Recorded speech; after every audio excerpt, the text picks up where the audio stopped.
Capítulo 1. Cuando Mr. Hiram B. Otis, el ministro de América, compró Canterville Chase, todo el mundo le dijo que cometía una gran necedad, porque la finca estaba embrujada. Hasta el mismo Lord Canterville, como hombre de la más escrupulosa honradez, se creyó en el deber de participárselo a Mr. Otis, cuando llegaron a discutir las condiciones.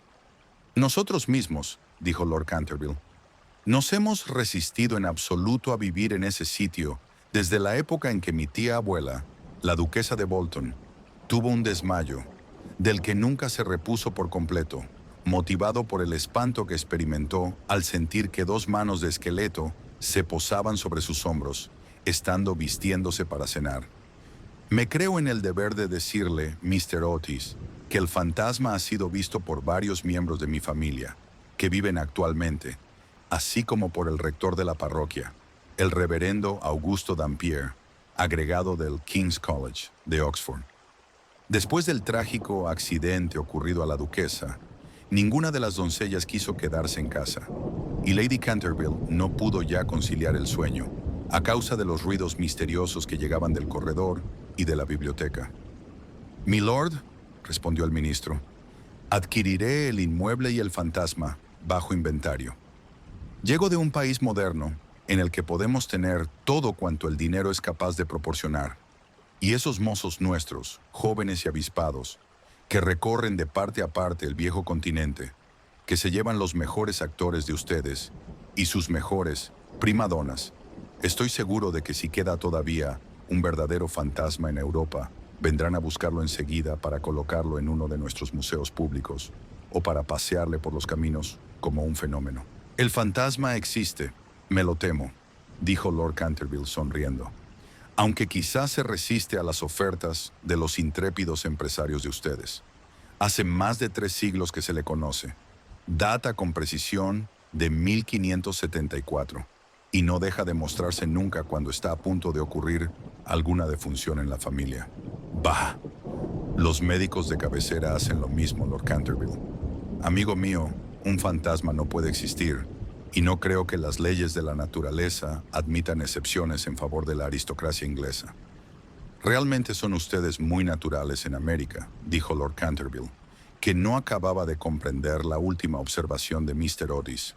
«Ahora bien, si le gusta a usted tener un fantasma en casa, mejor que mejor. Acuérdese únicamente de que yo le previne». Algunas semanas después se cerró el trato, y a fines de estación el ministro y su familia emprendieron el viaje a Canterville.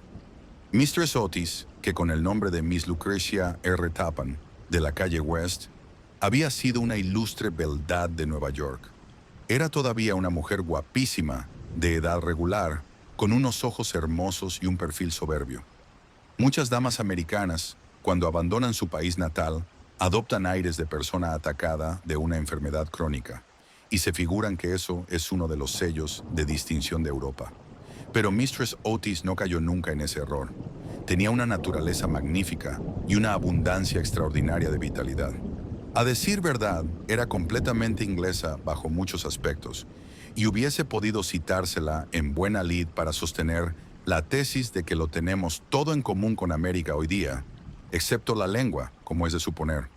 Su hijo mayor, bautizado con el nombre de Washington por sus padres, en un momento de patriotismo que él no cesaba de lamentar, era un muchacho rubio, de bastante buena figura, que se había erigido en candidato a la diplomacia, dirigiendo un cotillón en el casino de Newport durante 3 temporadas seguidas, y aún en Londres pasaba por ser bailarín excepcional. Sus únicas debilidades eran las gardenias y la patria.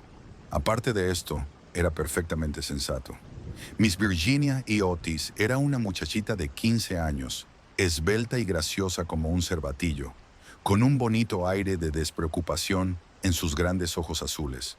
Era una amazona maravillosa, y sobre su poney derrotó una vez en carreras al viejo Lord Bilton, dando 2 veces la vuelta al parque, ganándole por caballo y medio, precisamente frente a la estatua de Aquiles, lo cual provocó un entusiasmo tan delirante en el joven duque de Cheshire, que la propuso acto continuo el matrimonio, y sus tutores tuvieron que expedirle aquella misma noche a Elton, bañado en lágrimas.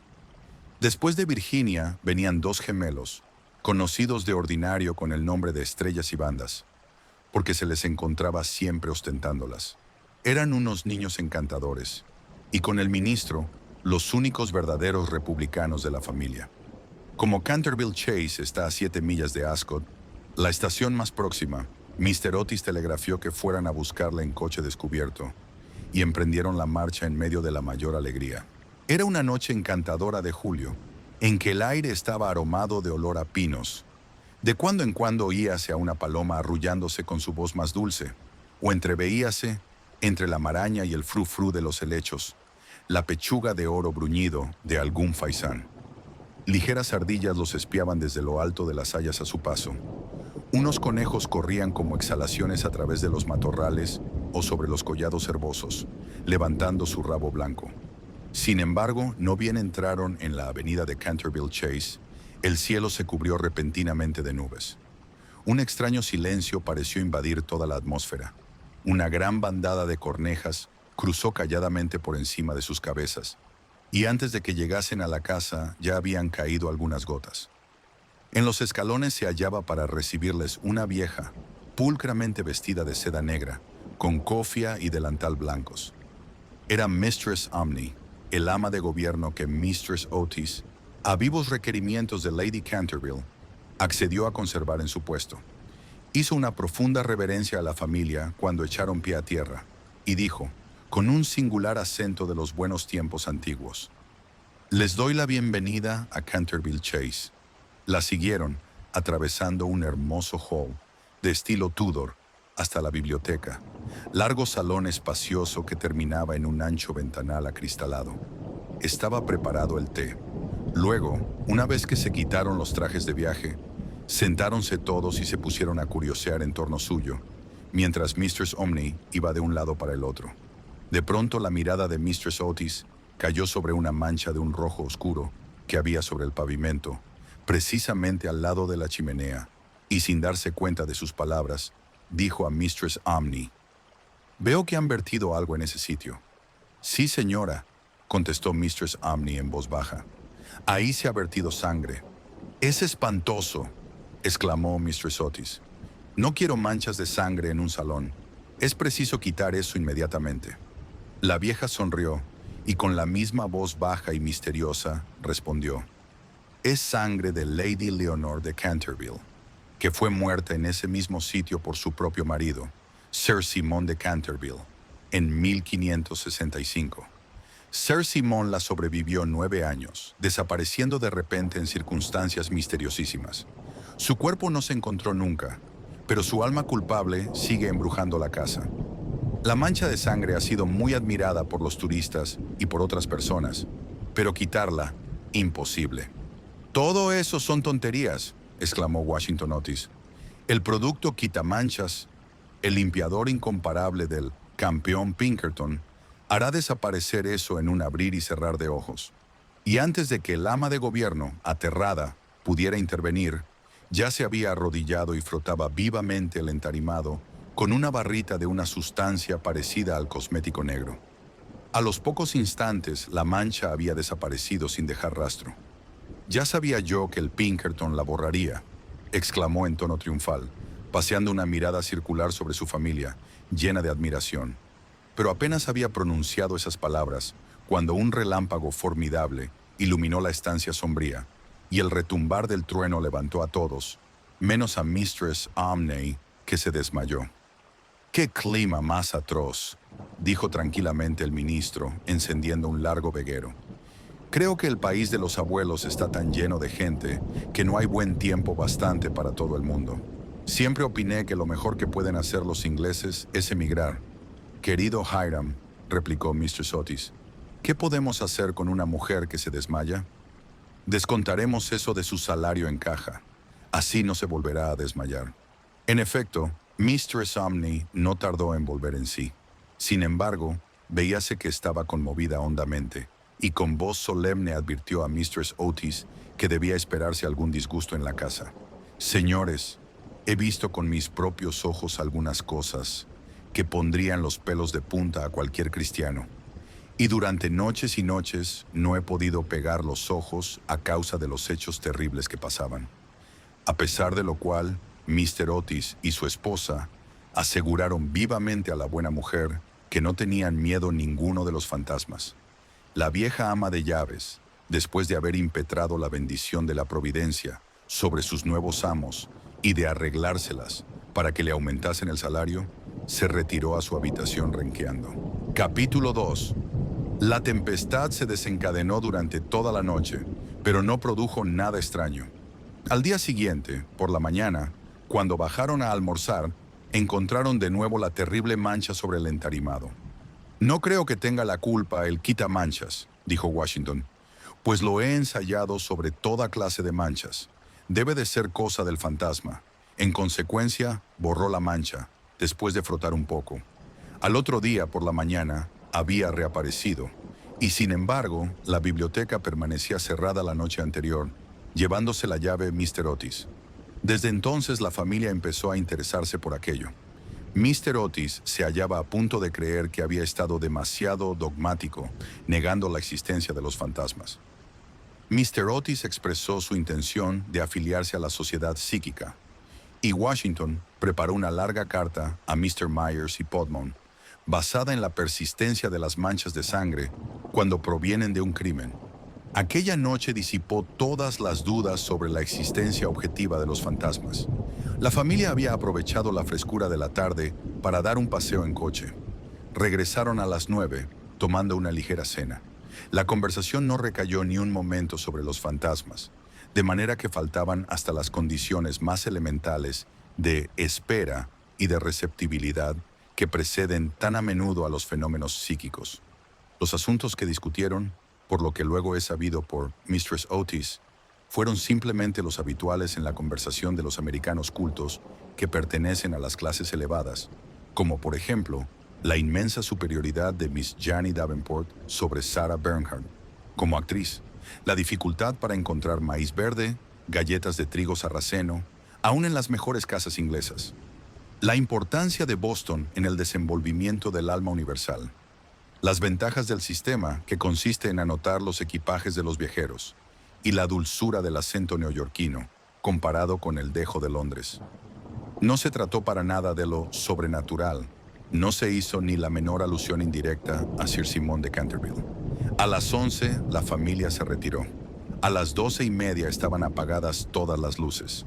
Poco después, Mr. Otis se despertó con un ruido singular en el corredor, fuera de su habitación. Parecía un ruido de hierros viejos, y se acercaba cada vez más. Se levantó en el acto, encendió la luz y miró la hora. Era la 1 en punto. Mr. Otis estaba perfectamente tranquilo. Se tomó el pulso y no lo encontró nada alterado.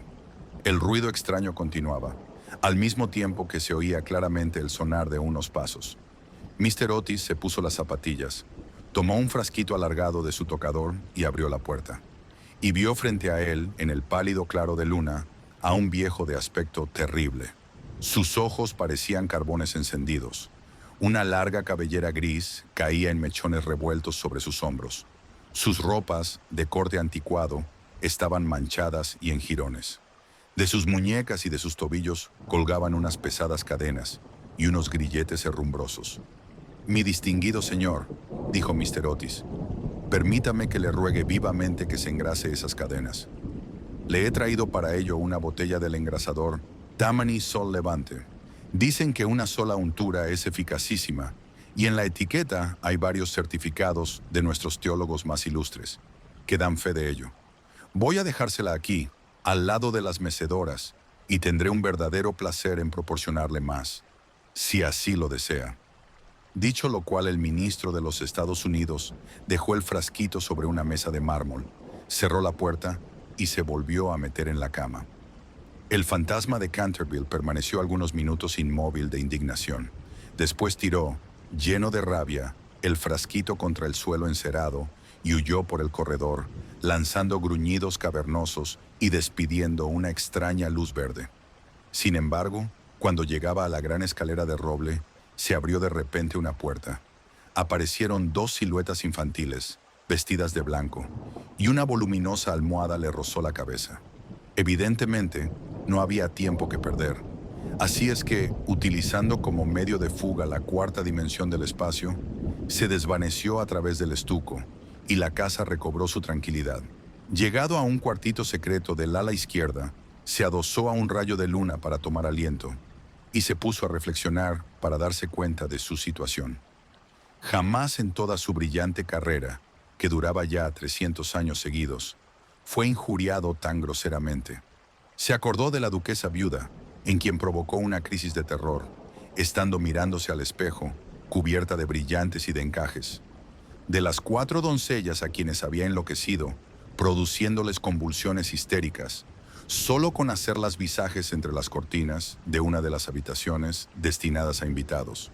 Del rector de la parroquia, cuya vela apagó de un soplo cuando volvía el buen señor de la biblioteca a una hora avanzada, y que desde entonces se convirtió en mártir de toda clase de alteraciones nerviosas.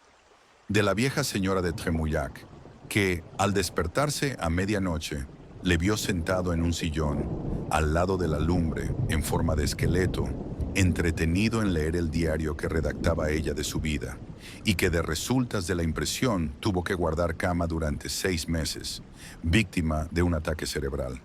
Una vez curada, se reconcilió con la Iglesia y rompió toda clase de relaciones con el señalado escéptico Monsieur de Voltaire.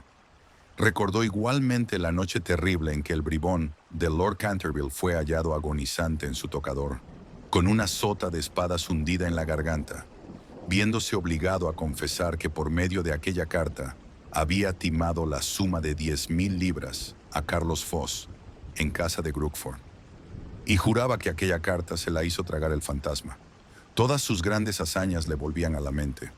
Vio desfilar al mayordomo que se levantó la tapa de los sesos por haber visto una mano verde tamborilear sobre los cristales, y la bella Lady Steefield, condenada a llevar alrededor del cuello un collar de terciopelo negro para tapar la señal de 5 dedos, impresos como un hierro candente sobre su blanca piel, y que terminó por ahogarse en el vivero que había al extremo de la Avenida Real.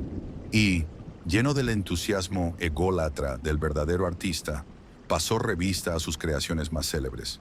Se dedicó una amarga sonrisa al evocar su última aparición en el papel de Rubén el Rojo, o El Rorro Estrangulado, su debut en el Gibbon, el vampiro flaco del páramo de Beverly, y el furor que causó una tarde encantadora de junio, solo con jugar a los bolos con sus propios huesos sobre el campo de hierba de lawn tennis. ¿Y todo para qué? Para que unos miserables americanos le ofreciesen el engrasador marca Sol Levante y le tirasen almohadas a la cabeza. Era realmente intolerable. Además, la historia nos enseña que jamás fue tratado ningún fantasma de aquella manera. Llegó a la conclusión de que era preciso tomarse la revancha y permaneció hasta el amanecer en actitud de profunda meditación. Capítulo 3. Cuando a la mañana siguiente el almuerzo reunió a la familia Otis, se discutió extensamente acerca del fantasma.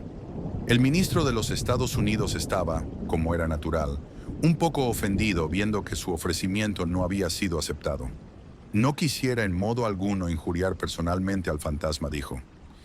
Y reconozco que, dada la larga duración de su estancia en la casa, no era nada cortés tirarle una almohada a la cabeza. Siento tener que decir que esta observación tan justa provocó una explosión de risa en los gemelos.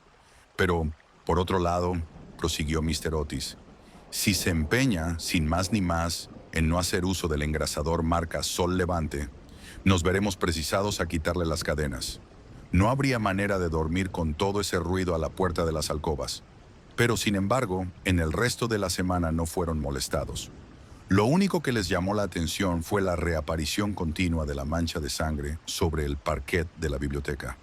Era realmente muy extraño, tanto más cuanto que Mistress Otis cerraba la puerta con llave por la noche, igual que las ventanas. Los cambios de color que sufría la mancha, comparables a los de un camaleón, produjeron asimismo frecuentes comentarios en la familia. Una mañana era de un rojo oscuro, casi violáceo. Otras veces era vermellón. Luego, de un púrpura espléndido, y un día cuando bajaron a rezar, según los ritos sencillos de la libre Iglesia Episcopal Reformada de América, la encontraron de un hermoso verde esmeralda. Como era natural, estos cambios caleidoscópicos divirtieron grandemente a la reunión y hacíanse apuestas todas las noches con entera tranquilidad. La única persona que no tomó parte en la broma fue la joven Virginia. Por razones ignoradas, sentíase siempre impresionada ante la mancha de sangre, y estuvo a punto de llorar la mañana que apareció Verde Esmeralda. El fantasma hizo su aparición el domingo por la noche. Al poco tiempo de estar todos ellos acostados, les alarmó un enorme estrépito que se oyó en el hall. Bajaron apresuradamente y se encontraron con que una armadura completa se había desprendido de su soporte, cayendo sobre las losas. Cerca de allí, sentado en un sillón de alto respaldo, el fantasma de Canterville se restregaba las rodillas, con una expresión de agudo dolor sobre su rostro. Los gemelos, que se habían provisto de sus cañas de majuelos, le lanzaron inmediatamente 2 huesos, con esa seguridad de puntería que solo se adquiere a fuerza de largos y pacientes ejercicios sobre el profesor de caligrafía. Mientras tanto, el ministro de los Estados Unidos mantenía al fantasma bajo la amenaza de su revólver y, conforme a la etiqueta californiana, le instaba a levantar los brazos. El fantasma se alzó bruscamente, lanzando un grito de furor salvaje, y se disipó en medio de ellos, como una niebla, apagando de paso la vela de Washington Otis y dejándolos a todos en la mayor oscuridad. Cuando llegó a lo alto de la escalera, una vez dueño de sí, se decidió a lanzar su célebre repique de carcajadas satánicas.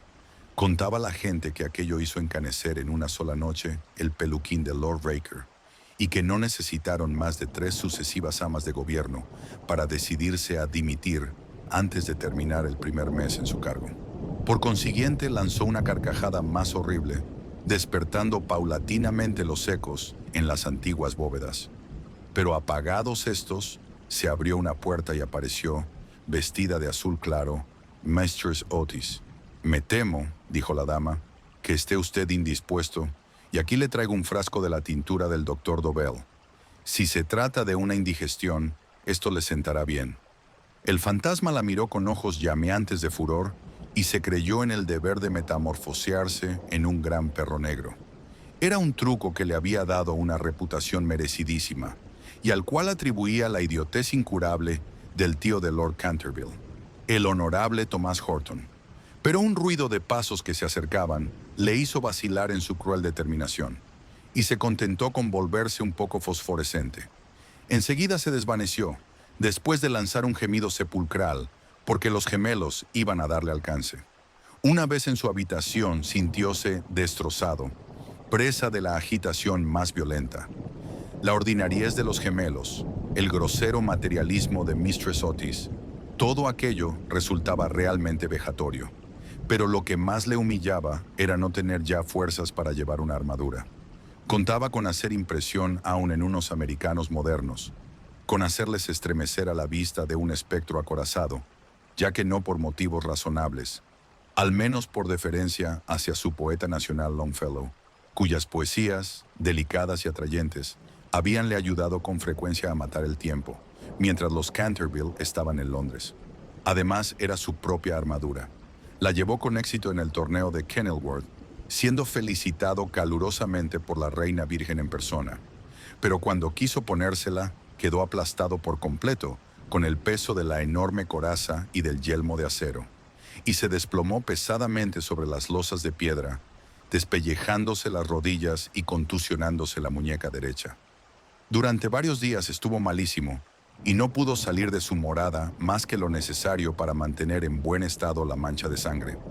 No obstante lo cual, a fuerza de cuidados acabó por restablecerse y decidió hacer una tercera tentativa para aterrorizar al ministro de los Estados Unidos y a su familia.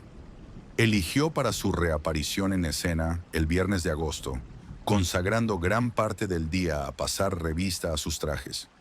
Su elección recayó al fin en un sombrero de ala levantada por un lado y caída del otro, con una pluma roja, en un sudario deshilachado por las mangas y el cuello, y por último, en un puñal mohoso.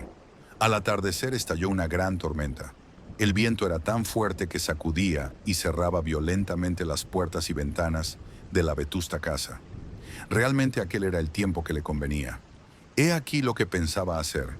Iría sigilosamente a la habitación de Washington Otis, le musitaría unas frases ininteligibles, quedándose al pie de la cama, y le hundiría 3 veces seguidas el puñal en la garganta, a los sones de una música apagada. Odiaba sobre todo a Washington, porque sabía perfectamente que era él quien acostumbraba a quitar la famosa mancha de sangre de Canterville, empleando el limpiador incomparable de Pinkerton. Después de reducir al temerario, al despreocupado joven entraría en la habitación que ocupaba el ministro de los Estados Unidos y su mujer. Una vez allí, colocara una mano viscosa sobre la frente de Mistress Otis y al mismo tiempo murmuraría, con voz sorda, al oído del ministro tembloroso, los secretos terribles del osario. En cuanto a la pequeña Virginia, aún no tenía decidido nada. No lo había insultado nunca. Era bonita y cariñosa. Unos cuantos gruñidos sordos que saliesen del armario le parecían más que suficientes, y si no bastaban para despertarla, llegaría hasta tirarla de la puntita de la nariz con sus dedos rígidos por la parálisis. A los gemelos estaba resuelto a darles una lección. Lo primero que haría sería sentarse sobre sus pechos, con el objeto de producirles la sensación de pesadilla. Luego, aprovechando que sus camas estaban muy juntas, se alzaría en el espacio libre entre ellas, con el aspecto de un cadáver verde y frío como el hielo, hasta que se quedaran paralizados de terror. Enseguida, tirando bruscamente su sudario, daría la vuelta al dormitorio en 4 patas, como un esqueleto blanqueado por el tiempo, moviendo los ojos de sus órbitas, en su creación de Daniel el Mudo o el esqueleto del suicida, papel en el cual hizo un gran efecto en varias ocasiones. Creía estar tan bien en este como en su otro papel de Martín el Demente o el Misterio Enmascarado. A las 10:30 oyó subir a la familia al acostarse. Durante algunos instantes le inquietaron las tumultuosas carcajadas de los gemelos, que se divertían evidentemente con su loca alegría de colegiales, antes de meterse en la cama. Pero a las 11:15 todo quedó nuevamente en silencio, y cuando sonaron las 12 se puso en camino. La lechuza chocaba contra los cristales de la ventana. El cuervo cracitaba en el hueco de un tejo centenario y el viento gemía vagando alrededor de la casa como un alma en pena. Pero la familia Otis dormía sin sospechar la suerte que le esperaba. Oía con toda claridad los ronquidos regulares del ministro de los Estados Unidos, que dominaban el ruido de la lluvia y de la tormenta. Se deslizó furtivamente a través del estuco. Una sonrisa perversa se dibujaba sobre su boca cruel y arrugada, y la luna escondió su rostro tras una nube cuando pasó delante de la gran ventana ojival, sobre la que estaban representadas, en azul y oro, sus propias armas y las de su esposa, asesinada. Seguía andando siempre, deslizándose como una sombra funesta, que parecía hacer retroceder de espanto a las mismas tinieblas en su camino. En un momento dado le pareció oír que alguien le llamaba.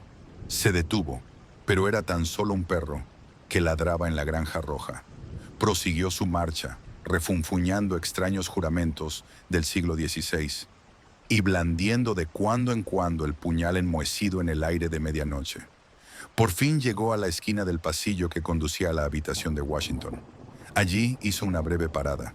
El viento agitaba en torno de su cabeza sus largos mechones grises y ceñía en pliegues grotescos y fantásticos el horror indecible del fúnebre sudario. Sonó entonces el cuarto en el reloj. Comprendió que había llegado el momento. Se dedicó una risotada y dio la vuelta a la esquina. Pero apenas lo hizo retrocedió, lanzando un gemido lastimero de terror y escondiendo su cara lívida entre sus largas manos huesosas. Frente a él había un horrible espectro, inmóvil como una estatua, monstruoso como la pesadilla de un loco. La cabeza del espectro era pelada y reluciente, su faz redonda, carnosa y blanca. Una risa horrorosa parecía retorcer sus rasgos en una mueca eterna. Por los ojos brotaba a oleadas una luz escarlata.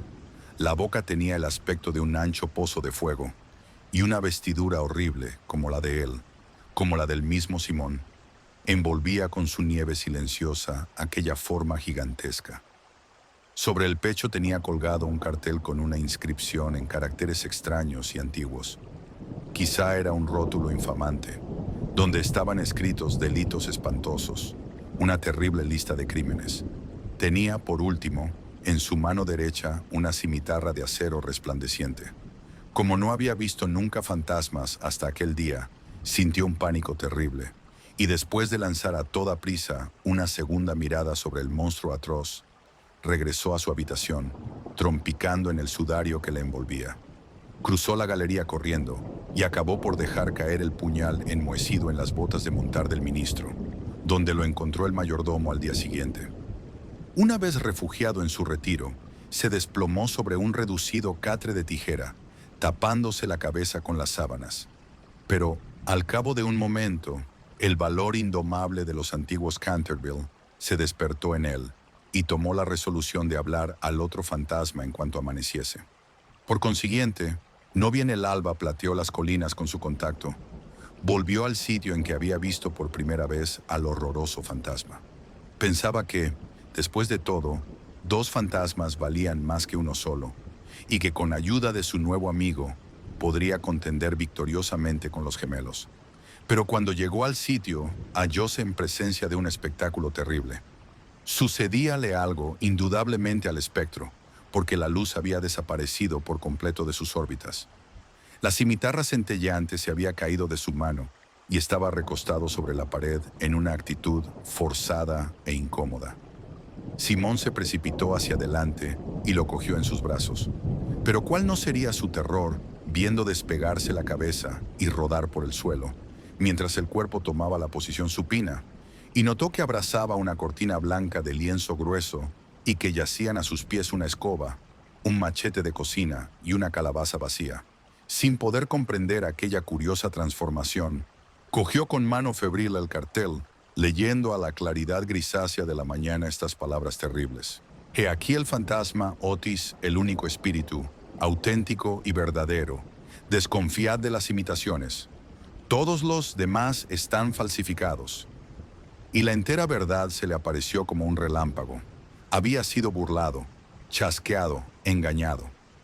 La expresión característica de los Canterville reapareció en sus ojos. Apretó las mandíbulas desdentadas y, levantando por encima de su cabeza sus manos amarillas, juró, según el ritual pintoresco de la antigua escuela, que cuando el gallo tocara por 2 veces el cuerno de su alegre llamada, se consumarían sangrientas hazañas, y el crimen, de callado paso, saldría de su retiro. No había terminado de formular este juramento terrible, cuando de una alquería lejana, de tejado de ladrillo rojo, salió el canto de un gallo. Lanzó una larga risotada, lenta y amarga, y esperó. Esperó 1 hora y después otra, pero por alguna razón misteriosa no volvió a cantar el gallo. Por fin, a eso de las 7:30, la llegada de las criadas le obligó a abandonar su terrible guardia y regresó a su morada, con altivo paso, pensando en su juramento vano y en su vano proyecto fracasado. Una vez allí consultó varios libros de caballería, cuya lectura le interesaba extraordinariamente, y pudo comprobar que el gallo cantó siempre 2 veces en cuantas ocasiones se recurrió a aquel juramento. «Que el diablo se lleve a ese animal volátil», murmuró. «En otro tiempo hubiese caído sobre él con mi buena lanza, atravesándole el cuello y obligándole a cantar otra vez para mí, aunque reventara». Y dicho esto, se retiró a su confortable caja de plomo y allí permaneció hasta la noche. Capítulo 4. Al día siguiente el fantasma se sintió muy débil, muy cansado. Las terribles emociones de las 4 últimas semanas empezaban a producir su efecto. Tenía el sistema nervioso completamente alterado y temblaba al más ligero ruido. No salió de su habitación en 5 días y concluyó por hacer una concesión en lo relativo a la mancha de sangre del parquet de la biblioteca. Puesto que la familia Otis no quería verla, era indudablemente que no la merecía. Aquella gente estaba colocada a ojos vistas en un plano inferior de vida material y era incapaz de apreciar el valor simbólico de los fenómenos sensibles. La cuestión de las apariciones de fantasmas y el desenvolvimiento de los cuerpos astrales era realmente para ellos cosa desconocida e indiscutiblemente fuera de su alcance. Pero por lo menos constituía para él un deber ineludible mostrarse en el corredor 1 vez a la semana y farfullar por la gran ventana ojival el primero y el tercer miércoles de cada mes. No veía ningún medio digno de sustraerse a aquella obligación. Verdad es que su vida fue muy criminal, pero quitado eso, era hombre muy concienzudo en todo cuanto se relacionaba con lo sobrenatural. Así pues, los 3 sábados siguientes atravesó, como de costumbre, el corredor entre 12 de la noche y 3 de la madrugada, tomando todas las precauciones posibles para no ser visto ni oído. Se quitaba las botas, pisaba lo más ligeramente que podía sobre las viejas maderas carcomidas, envolvíase en una gran capa de terciopelo negro y no dejaba de usar el engrasador Sol Levante para engrasar sus cadenas. Me veo precisado a reconocer que solo después de muchas vacilaciones se decidió a adoptar este último medio de protección. Pero al fin, una noche, mientras cenaba la familia, se deslizó en el dormitorio de Mistress Otis y se llevó el frasquito. Al principio se sintió un poco humillado, pero después fue suficientemente razonable para comprender que aquel invento merecía grandes elogios y cooperaba, en cierto modo, a la realización de sus proyectos. A pesar de todo, no se vio a cubierto de matracas. No dejaban nunca de tenderle cuerdas de lado a lado del corredor para hacer tropezar en la oscuridad, y una vez que se había disfrazado para el papel de Isaac el Negro o el cazador del bosque de Huxley, cayó cuán largo era al poner el pie sobre una pista de maderas enjabonadas que habían colocado los gemelos desde el umbral del salón de tapices hasta la parte alta de la escalera de roble. Esta última afrenta le dio tal rabia que decidió hacer un esfuerzo para imponer su dignidad y consolidar su posición social, y formó el proyecto de visitar a la noche siguiente a los insolentes chicos de Eton en su célebre papel de Ruperto el Temerario o el Conde sin Cabeza. No se había mostrado con aquel disfraz desde hacía 60 años, es decir, desde que causó con él tal pavor a la bella Lady Barbara Modish, que ésta retiró su consentimiento al abuelo de actual Lord Canterville y se fugó a Gretna Green con el arrogante Jake Castletown, jurando que por nada del mundo consentiría en emparentar con una familia que toleraba los paseos de un fantasma tan horrible por la terraza al atardecer. El pobre Jack fue al poco tiempo muerto en duelo por Lord Canterville en la pradera de Wandsworth, y Lady Barbara murió de pena en Tunbridge Wells antes de terminar el año. Así es que fue un gran éxito por todos conceptos. Sin embargo, era, permitiéndome emplear un término de argot teatral, para aplicarlo a uno de los mayores misterios del mundo sobrenatural, o en lenguaje más científico, del mundo superior a la naturaleza. Era, repito, una creación de las más difíciles, y necesitó sus 3 buenas horas para terminar los preparativos. Por fin, todo estuvo listo, y él contentísimo de su disfraz. Las grandes botas de montar, que hacían juego con el traje, eran, eso sí, un poco holgadas para él, y no pudo encontrar más que una de las 2 pistolas del arzón, pero en general quedó satisfechísimo, y a la 1:15 pasó a través del estuco y bajó a corredor. Cuando estuvo cerca de la habitación ocupada por los gemelos, a la que llamaré el dormitorio azul, por el color de sus cortinajes, se encontró con la puerta entreabierta. A fin de hacer una entrada sensacional, la empujó con violencia, pero se le vino encima una jarra de agua que le empapó hasta los huesos, no dándole en el hombro por unos milímetros. Al mismo tiempo oyó unas risas sofocadas que partían de la doble cama con dosel. Su sistema nervioso sufrió tal conmoción que regresó a sus habitaciones a todo escape, y al día siguiente tuvo que permanecer en la cama con un fuerte reuma. El único consuelo que tuvo fue el de no haber llevado su cabeza sobre los hombros, pues sin esto las consecuencias hubieran podido ser más graves. Desde entonces renunció para siempre a espantar a aquella recia familia de americanos, y se limitó a vagar por el corredor con zapatillas de orillo, envuelto el cuello en una gruesa bufanda, por temor a las corrientes de aire, y provisto de un pequeño arcabuz, para el caso en que fuese atacado por los gemelos. Hacia el de septiembre fue cuando recibió el golpe de gracia. Había bajado por la escalera hasta el espacioso hall, seguro de que en aquel sitio por lo menos estaba cubierto de jugarretas, y se entretenía en hacer observaciones satíricas sobre las grandes fotografías del ministro de los Estados Unidos y de su mujer, hechas en casa de Sarrow. Iba vestido sencilla, pero decentemente, con un largo sudario salpicado de moho de cementerio. Habíase atado la quijada con una tira de tela y llevaba una linternita y un azadón de sepulturero. En una palabra, iba disfrazado de Jonás el desenterrador o el ladrón de cadáveres de Chertsey Barn. Era una de sus creaciones más notables y de las que guardaban recuerdo. Con más motivo, los Canterville, ya que fue la verdadera causa de su riña con Lord Rufford, vecino suyo. Serían próximamente las 2:15 de la madrugada, y a su juicio no se movía nadie en la casa. Pero cuando se dirigía tranquilamente en dirección a la biblioteca, para ver lo que quedaba de la mancha de sangre, se abalanzaron hacia él, desde un rincón sombrío, dos siluetas, agitando locamente sus brazos sobre sus cabezas, mientras gritaban a su oído, ¡Uh! ¡Uh! ¡Uh! Lleno de pánico, cosa muy natural en aquellas circunstancias, se precipitó hacia la escalera, pero entonces se encontró frente a Washington Otis, que le esperaba armado con la regadera del jardín.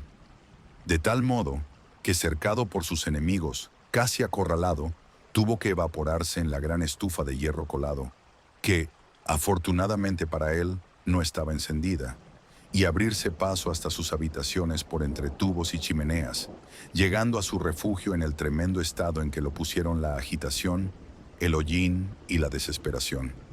Desde aquella noche no volvió a vérsele nunca de expedición nocturna. Los gemelos se quedaron muchas veces en acecho para sorprenderle, sembrando de cáscara de nuez los corredores todas las noches, con gran molestia de sus padres y criados. Pero fue inútil. Su amor propio estaba profundamente herido, sin duda, y no quería mostrarse.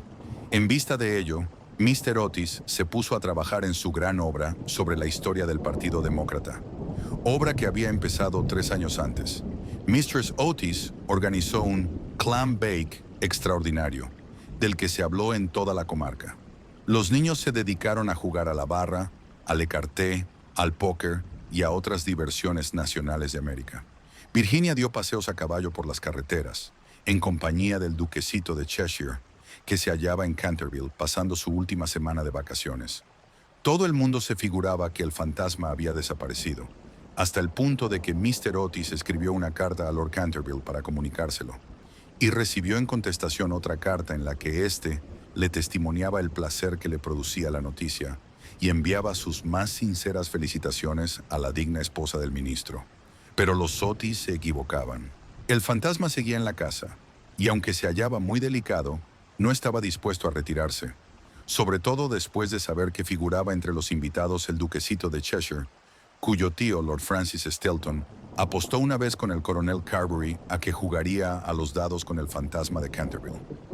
A la mañana siguiente se encontraron a Lord Stelton tendido sobre el suelo del salón de juego, en un estado de parálisis tal que, a pesar de la edad avanzada que alcanzó, no pudo ya nunca pronunciar más palabras que estas. ¡6 doble! Esta historia era muy conocida en un tiempo, aunque, en atención a los sentimientos de dos familias nobles, se hiciera todo lo posible por ocultarla, y existe un relato detallado de todo lo referente a ella en el tomo 3 de las memorias de Lord Tattle sobre el príncipe regente y sus amigos.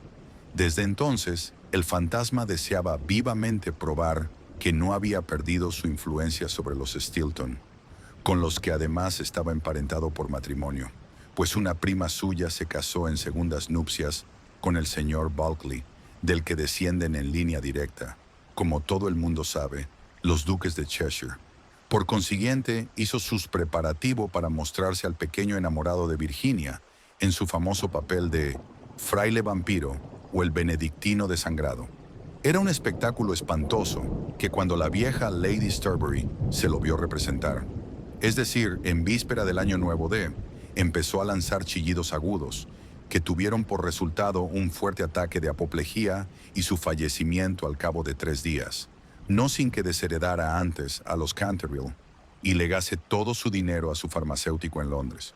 Pero a última hora, el terror que le inspiraban los gemelos le retuvo en su habitación, y el duquesito durmió tranquilo en el gran lecho con dosel, coronado de plumas del dormitorio real, soñando con Virginia. Capítulo 5. Virginia y su adorador de cabello rizado dieron, unos días después, un paseo a caballo por los prados de Brockley.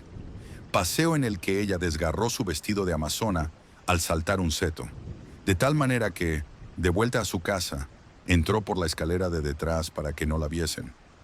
Al pasar corriendo por delante de la puerta del salón de tapices, que estaba abierta de par en par, le pareció ver a alguien dentro, Pensó que sería la doncella de su madre, que iba con frecuencia a trabajar a esa habitación. Asomó la cabeza para encargarle que le cosiese el vestido. Pero, con gran sorpresa suya, quien allí estaba era el fantasma de Canterville en persona. Habíase acomodado ante la ventana, contemplando el oro llameante de los árboles amarillentos que revoloteaban por el aire, las hojas enrojecidas que bailaban locamente a lo largo de la gran avenida. Tenía la cabeza apoyada en una mano, y toda su actitud revelaba el desaliento más profundo. Realmente presentaba un aspecto tan abrumado, tan abatido, que la pequeña Virginia, en vez de ceder a su primer impulso, que fue echar a correr a encerrarse en su cuarto, se sintió llena de compasión y tomó el partido de ir a consolarle. Tenía la muchacha un paso tan ligero y él una melancolía tan honda que no se dio cuenta de su presencia hasta que le habló. «Lo he sentido mucho por usted», dijo, «pero mis hermanos regresan mañana a Eton, y entonces, si se porta usted bien, nadie le atormentará». «Es inconcebible pedirme que me porte bien», le respondió, contemplando estupefacto a la jovencita que tenía la audacia de dirigirle la palabra. «Perfectamente inconcebible. Es necesario que yo sacuda mis cadenas, que gruña por los agujeros de las cerraduras y que corretee de noche. ¿Eso es lo que usted llama portarse mal? No tengo otra razón de ser». «Eso no es una razón de ser. En sus tiempos fue usted muy malo, ¿sabe? Mr. Sumney nos dijo el día que llegamos que usted mató a su esposa». «Sí, lo reconozco», respondió incautamente el fantasma. «Pero era un asunto de familia y nadie tenía que meterse». «Está muy mal matar a nadie», dijo Virginia, que a veces adoptaba un bonito gesto de gravedad puritana, heredado quizás de algún antepasado venido de Nueva Inglaterra. «Oh, no puedo sufrir la severidad barata de la moral abstracta. Mi mujer era feísima, no almidonaba nunca lo bastante mis puños y no sabía nada de cocina. Mire usted, un día había yo cazado un soberbio ciervo en los bosques de Hogsley, un hermoso macho de 2 años. Pues no puede usted figurarse cómo me lo sirvió. Pero, en fin, dejemos eso. Es asunto liquidado, y no encuentro nada bien que sus hermanos me dejasen morir de hambre, aunque yo la matase». «Que lo dejaran morir de hambre. Oh, señor fantasma. Don Simón, quiero decir, ¿es que tiene usted hambre? Hay un sándwich en mi costurero. ¿Le gustaría?» «No, gracias, ahora ya no como, pero de todos modos, lo encuentro amabilísimo por su parte. Es usted bastante más atenta que el resto de su horrible, arisca, ordinaria y ladrona familia». «Basta», exclamó Virginia dando con el pie en el suelo. «El arisco, el horrible y el ordinario lo es usted. En cuanto a lo de ladrón, bien sabe usted que me ha robado mis colores de la caja de pinturas para restaurar esa ridícula mancha de sangre en la biblioteca. Empezó usted por coger todos mis rojos, incluso el bermellón, imposibilitándome para pintar puestas de sol.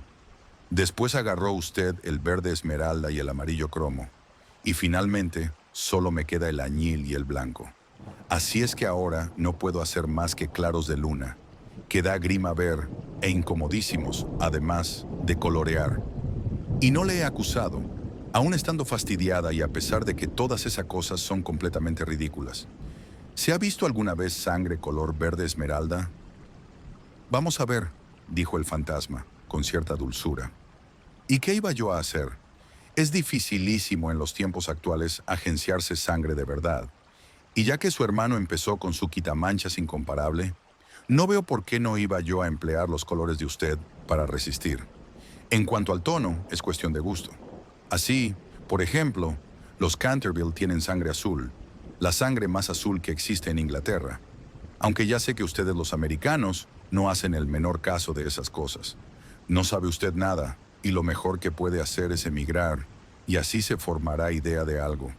Mi padre tendrá un verdadero gusto en proporcionarle un pasaje gratuito, y aunque haya derechos de puertas elevadísimos sobre toda clase de cosas, no le pondrán dificultades en la aduana. Y una vez en Nueva York, puede usted contar con un gran éxito. Conozco infinidad de personas que darían $100,000 por tener antepasados y que sacrificarían mayor cantidad aún por tener un fantasma de familia. Creo que no me divertiría mucho en América. Quizás se deba a que allí no tenemos ni ruinas ni curiosidades», dijo burlonamente Virginia. «¿Qué curiosidades ni qué ruinas?», contestó el fantasma. Tienen ustedes su marina y sus modales. Buenas noches, voy a pedir a papá que conceda a los gemelos una semana más de vacaciones. No se vaya, Miss Virginia, se lo suplico, exclamó el fantasma. Estoy tan solo y soy tan desgraciado que no sé qué hacer. Quisiera ir a acostarme y no puedo. Pues es inconcebible. No tiene usted más que meterse en la cama y apagar la luz. Algunas veces es dificilísimo permanecer despierto, sobre todo en una iglesia, pero en cambio, dormir es muy sencillo. Ya ve usted, los gemelos saben dormir admirablemente, y no son de los más listos. Hace 300 años que no duermo, dijo el anciano tristemente, haciendo que Virginia abriese mucho sus hermosos ojos azules, llenos de asombro. Hace ya 300 años que no duermo, así es que me siento cansadísimo. Virginia adoptó un grave continente, y sus finos labios se movieron como pétalos de rosa. Se acercó y arrodillándose al lado del fantasma, contempló su rostro envejecido y arrugado. «Pobrecito fantasma», profirió a media voz. «¿Y no hay ningún sitio donde pueda usted dormir?» «Allá lejos, pasando el pinar», respondió él en voz baja y soñadora. «Hay un jardincito. La hierba crece en él alta y espesa. Allí pueden verse las grandes estrellas blancas de la cicuta. Allí el ruiseñor canta toda la noche. Canta toda la noche. Y la luna de cristal helado deja caer su mirada y el tejo extiende sus brazos de gigante sobre los durmientes». Los ojos de Virginia se empañaron de lágrimas y sepultó la cara entre sus manos. «¿Se refiere usted al jardín de la muerte?», murmuró. «Sí, de la muerte, que debe ser hermosa. Descansar en la blanda tierra oscura, mientras las hierbas se balancean encima de nuestra cabeza, y escuchar el silencio. No tener ni ayer ni mañana. Olvidarse del tiempo y de la vida. Morir en paz. Usted puede ayudarme. Usted puede abrirme de par en par las puertas de la muerte, porque el amor le acompaña a usted siempre, y el amor es más fuerte que la muerte». Virginia tembló. Un estremecimiento helado recorrió todo su ser, y durante unos instantes hubo un gran silencio. Parecíale vivir un sueño terrible. Entonces el fantasma habló de nuevo con una voz que resonaba como los suspiros del viento. ¿Ha leído usted alguna vez la antigua profecía que hay sobre las vidrieras de la biblioteca? «Oh, muchas veces», exclamó la muchacha levantando los ojos. «La conozco muy bien. Está pintada con unas curiosas letras doradas y se lee con dificultad. No tiene más que estos 6 versos. Cuando una joven rubia logre hacer brotar una oración de los labios del pecador, cuando el almendro estéril dé fruto y una niña deje correr su llanto, entonces toda la casa recobrará la tranquilidad y volverá la paz a Canterville. Pero no sé lo que significan. Significan que tiene usted que llorar conmigo mis pecados, porque no tengo lágrimas, y que tiene usted que rezar conmigo por mi alma, porque no tengo fe. Y entonces, si ha sido usted siempre dulce, buena y cariñosa, el ángel de la muerte se apoderará de mí. Verá usted seres terribles en las tinieblas y voces funestas murmurarán en sus oídos. Pero no podrán hacerle ningún daño, porque contra la pureza de una niña no pueden nada las potencias infernales». Virginia no contestó, y el fantasma retorcíase las manos en la violencia de su desesperación, sin dejar de mirar la rubia cabeza inclinada. De pronto se irguió la joven, muy pálida, con un fulgor en los ojos. «No tengo miedo», dijo con voz firme, «y rogaré al ángel que se apiade de usted». Levantóse el fantasma de su asiento lanzando un débil grito de alegría. Cogió la blonda cabeza entre sus manos, con una gentileza que recordaba los tiempos pasados, y la besó. Sus dedos estaban fríos como hielo, y sus labios abrasaban como el fuego. Pero Virginia no flaqueó. Después la hizo atravesar la estancia sombría. Sobre el tapiz, de un verde apagado, estaban bordados unos pequeños cazadores. Soplaban en sus cuerpos adornados de flecos y con sus lindas manos hacíanle gestos de que retrocediese. «Vuelve sobre tus pasos, Virginia. Vete, vete», gritaban. Pero el fantasma le apretaba en aquel momento la mano con más fuerza, y ella cerró los ojos para no verlos. Horribles animales de colas de lagarto y de ojazos saltones parpadearon maliciosamente en las esquinas de la chimenea, mientras le decían en voz baja: «Ten cuidado, Virginia, ten cuidado. Podríamos no volver a verte». Pero el fantasma apresuró el paso y Virginia no oyó nada. Cuando llegaron al extremo de la estancia, el viejo se detuvo, murmurando unas palabras que ella no comprendió. Volvió Virginia a abrir los ojos y vio disiparse el muro lentamente, como una neblina, y abrirse ante ella una negra caverna. Un áspero y helado viento les azotó, sintiendo la muchacha que la tiraban del vestido. «¡Deprisa! ¡Deprisa!», gritó el fantasma. «O será demasiado tarde». Y en el mismo momento, el muro se cerró de nuevo detrás de ellos y el salón de tapices quedó desierto. Capítulo 6. 10 minutos después sonó la campana para el té y Virginia no bajó. Mistress Otis envió a uno de los criados a buscarla. No tardó en volver, diciendo que no había podido descubrir a Miss Virginia por ninguna parte. Como la muchacha tenía la costumbre de ir todas las tardes al jardín a recoger flores para la cena, Mistress Otis no se inquietó lo más leve. Pero sonaron las 6 y Virginia no aparecía. Entonces su madre se sintió seriamente intranquila y envió a sus hijos en su busca, mientras ella y su marido recorrían todas las habitaciones de la casa. A las 6:30 volvieron los gemelos, diciendo que no habían encontrado huellas de su hermana por parte alguna. Entonces se conmovieron todos extraordinariamente y nadie sabía qué hacer, cuando Mr. Otis recordó de repente que pocos días antes habían permitido acampar en el parque de una tribu de gitanos. Así es que salió inmediatamente para Blackfell Hollow, acompañado de su hijo mayor y de 2 de sus criados de la granja. El duquesito de Cheshire, completamente loco de inquietud, rogó con insistencia a Mr. Otis que lo dejase acompañarle, mas este se negó temiendo algún jaleo. Pero cuando llegó al sitio en cuestión, vio que los gitanos se habían marchado. Se dieron prisa a huir, sin duda alguna, pues el fuego ardía todavía y quedaban platos sobre la hierba. Después de mandar a Washington y a los 2 hombres que registrasen los alrededores, se apresuró a regresar y envió telegramas a todos los inspectores de policía del condado, rogándoles buscasen a una joven raptada por unos vagabundos o gitanos. Luego hizo que le trajeran su caballo, y después de insistir para que su mujer y sus 3 hijos se sentaran a la mesa, partió con un groom por el camino de Ascot. Había recorrido apenas 2 millas, cuando oyó un galope a su espalda. Se volvió, viendo al duquesito que llegaba en su pony, con la cara sofocada y la cabeza descubierta. «Lo siento muchísimo», le dijo el joven con voz entrecortada, «pero me es imposible comer mientras Virginia no aparezca. Se lo ruego, no se enfade conmigo. Si nos hubiera permitido casarnos el año último, no habría pasado esto nunca. No me rechaza usted, ¿verdad? No puedo ni quiero irme». El ministro no pudo menos que dirigir una sonrisa a aquel mozo guapo y atolondrado, conmovidísimo ante la abnegación que mostraba por Virginia. Inclinándose sobre su caballo, le acarició los hombros bondadosamente y le dijo: «Pues bien, Cecil, ya que insiste usted en venir, no me queda más remedio que admitirle en mi compañía. Pero eso sí, tengo que comprarle un sombrero en Ascot». «¡Al diablo sombreros! Lo que quiero es Virginia», exclamó el duquesito riendo, y acto seguido galoparon hasta la estación.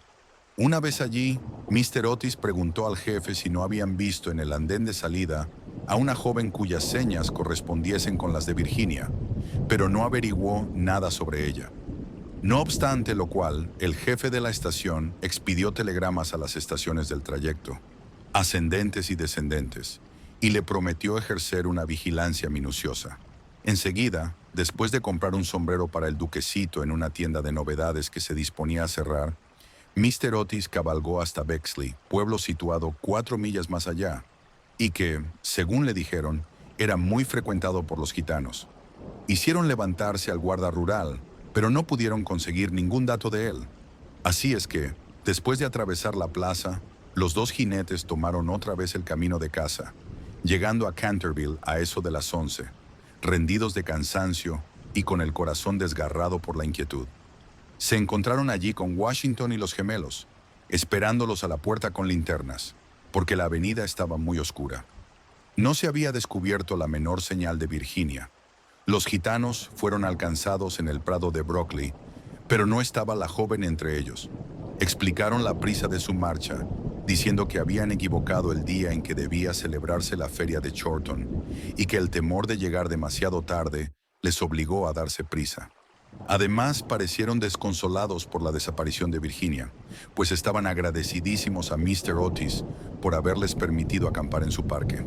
4 de ellos se quedaron detrás para tomar parte en las pesquisas. Se hizo vaciar el estanque de las carpas. Registraron la finca en todos los sentidos, pero no consiguieron nada. Era evidente que Virginia estaba perdida, al menos por aquella noche, y fue con un aire de profundo abatimiento como entraron en casa Mr. Otis y los jóvenes, seguidos del groom, que llevaba de las bridas al caballo y al pony.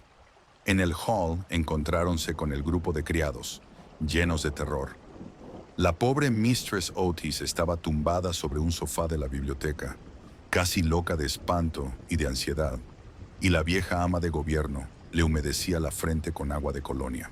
Fue una comida tristísima, no se hablaba apenas, y hasta los mismos gemelos parecían despavoridos y consternados, pues querían mucho a su hermana.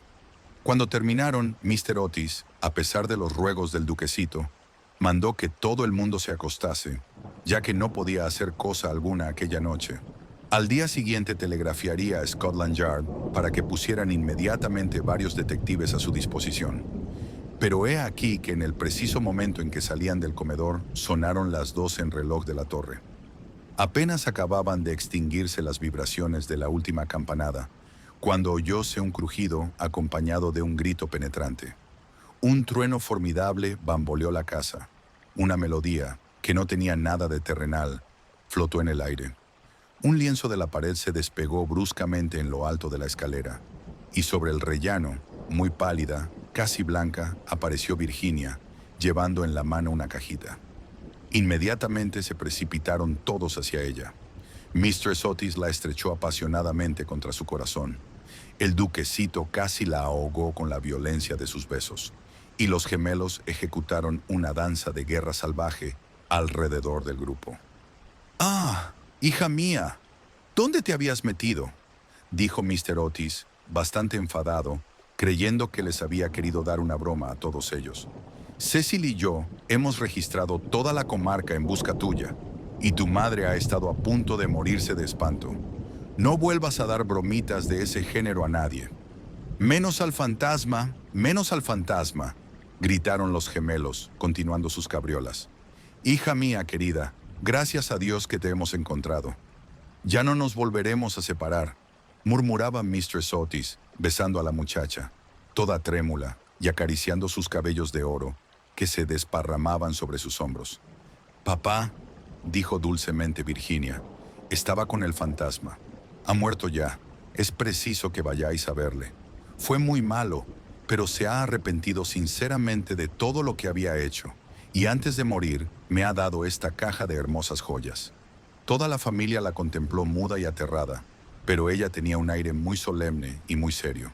Enseguida, dando media vuelta, les precedió a través del hueco de la pared y bajaron a un corredor secreto. Washington los seguía llevando una vela encendida que cogió de la mesa.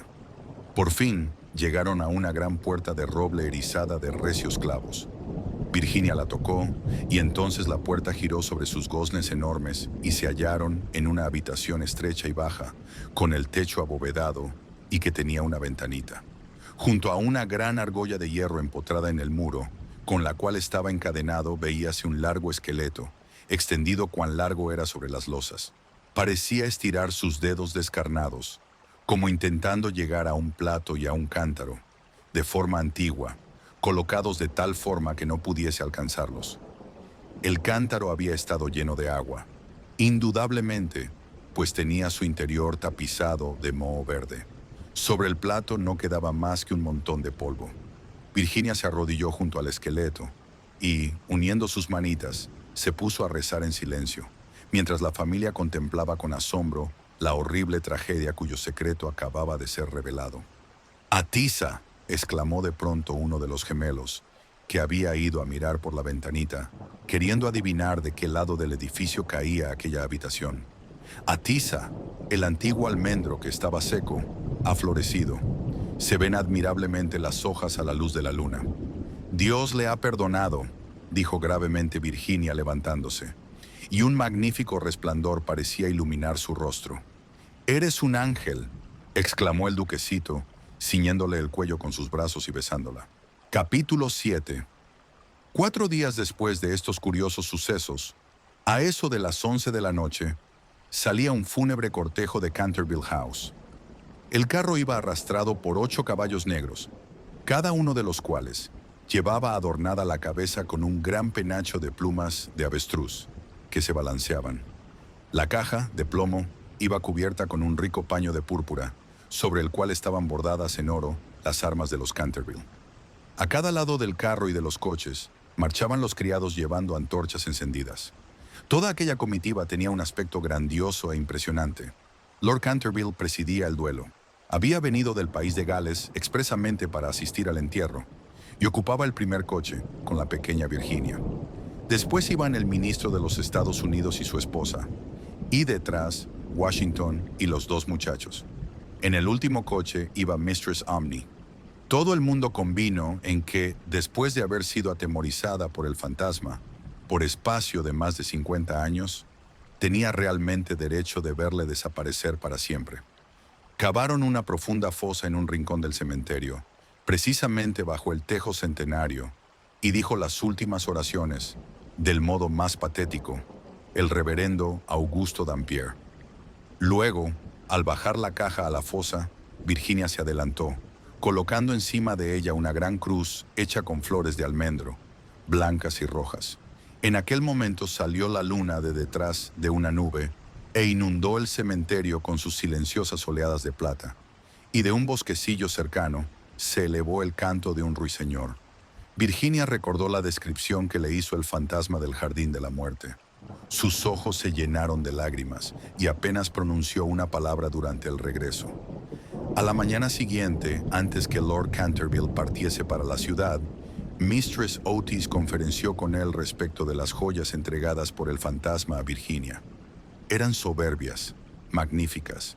Había sobre todo un collar de rubíes en una antigua montura veneciana, que era un espléndido trabajo del siglo XVI, y el conjunto representaba tal cantidad que Mr. Otis sentía vivos escrúpulos en permitir a su hija que se quedase con ellas.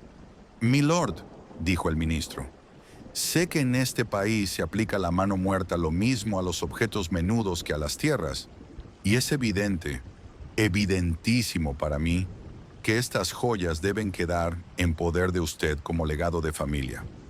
Le ruego, por tanto, que consienta en llevárselas a Londres, considerándolas simplemente como una parte de su herencia que le fuera restituida en circunstancias extraordinarias. En cuanto a mi hija, no es más que una chiquilla, y hasta hoy, me complace decirlo, siente poco interés por estas futilezas de lujo superfluo. He sabido igualmente por Mistress Otis, cuya autoridad no es despreciable en cosas de arte, dicho sea de paso, pues ha tenido la suerte de pasar varios inviernos en Boston, siendo muchacha, que esas piedras preciosas tienen un gran valor monetario, y que si se pusieran en venta producirían una bonita suma.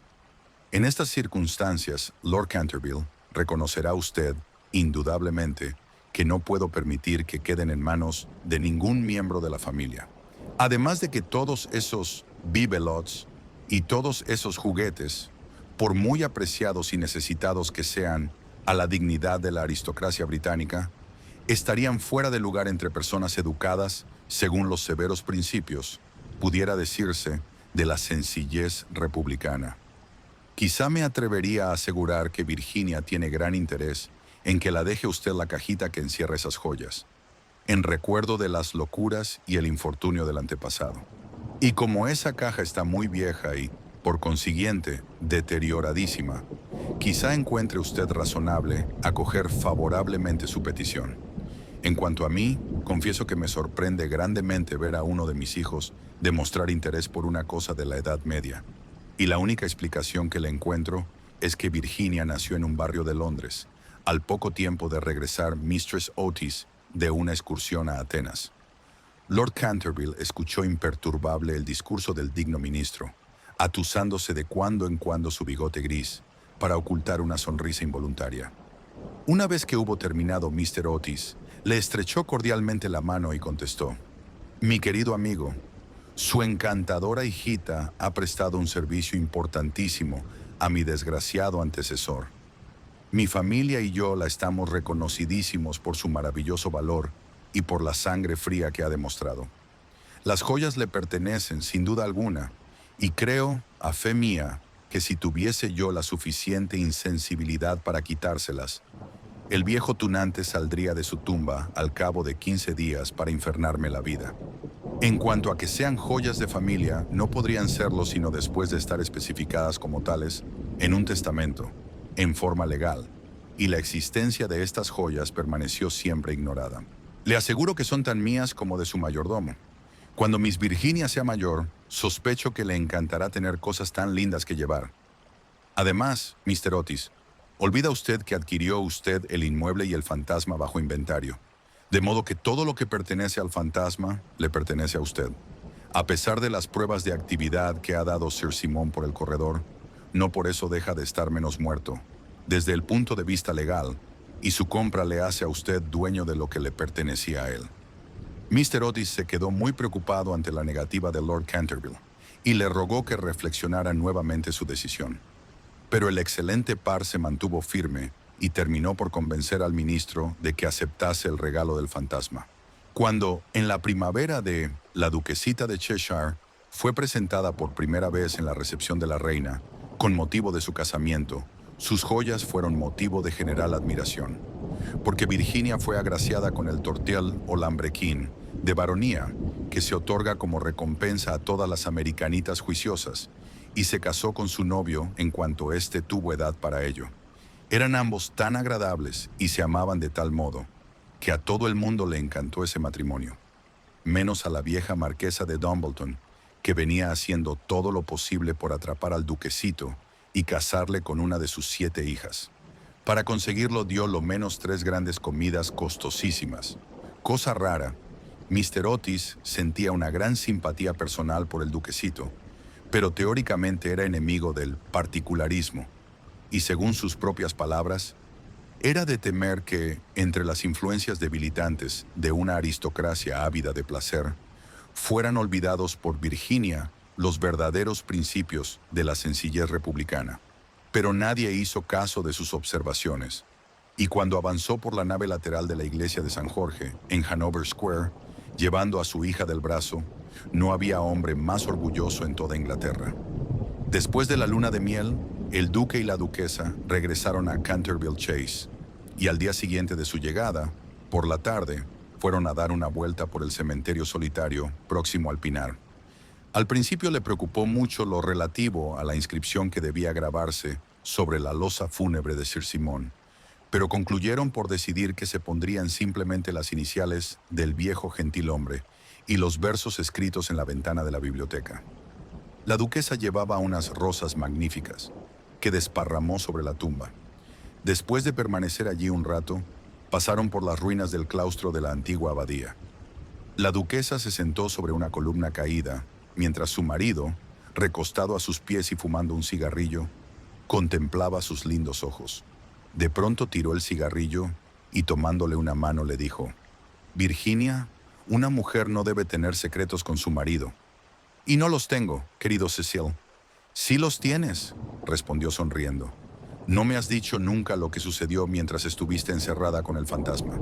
«Ni se lo he dicho a nadie», replicó gravemente Virginia. «Ya lo sé, pero bien me lo podrías decir a mí. Cecil, te ruego que no me lo preguntes. No puedo realmente decírtelo. Pobre Sir Simon, le debo mucho». «Sí, no te rías, Cecil. Le debo mucho realmente. Me hizo ver lo que es la vida, lo que significa la muerte y por qué el amor es más fuerte que la muerte». El duque se levantó para besar amorosamente a su mujer.